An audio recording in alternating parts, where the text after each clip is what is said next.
Hey there, and welcome to Devotions with Mr. White.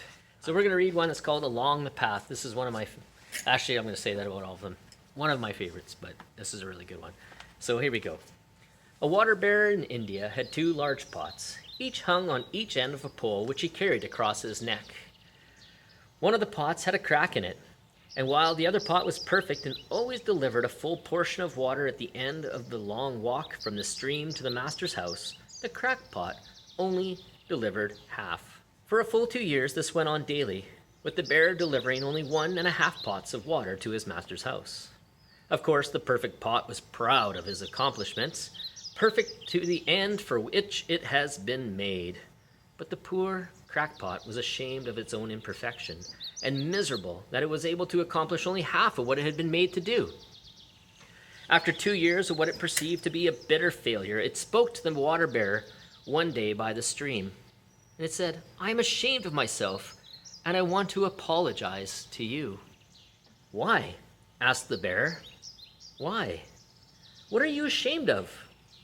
"Well, I have been able for the past 2 years to deliver only half my load because this crack in my side causes water to leak out all the way to your master's house.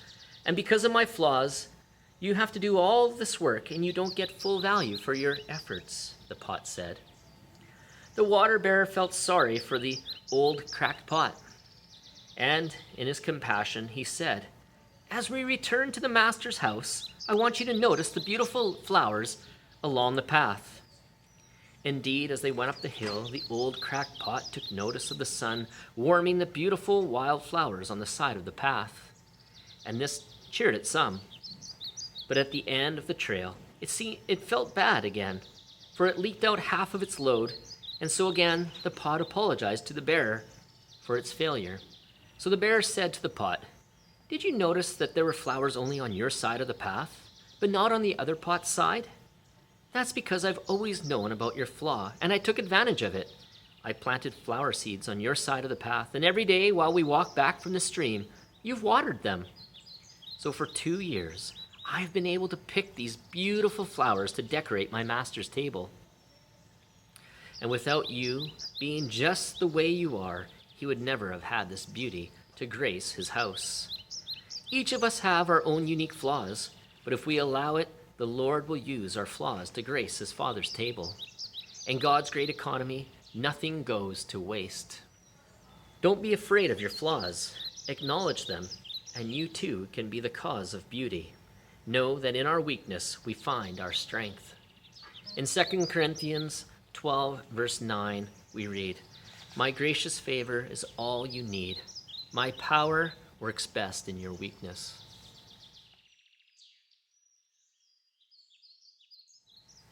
I think it's important that we keep this in mind.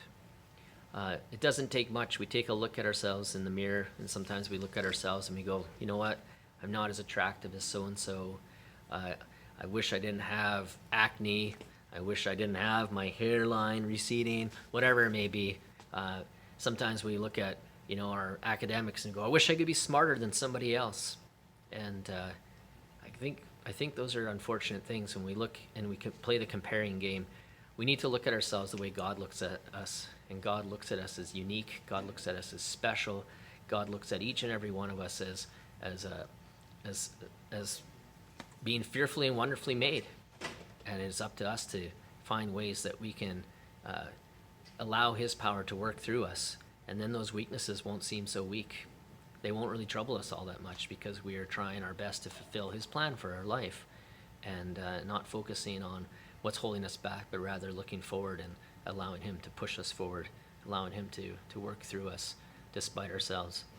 And so I hope that you will be encouraged by this, and that maybe you will stop playing the comparative game and see yourself as being unique and fearfully and wonderfully made.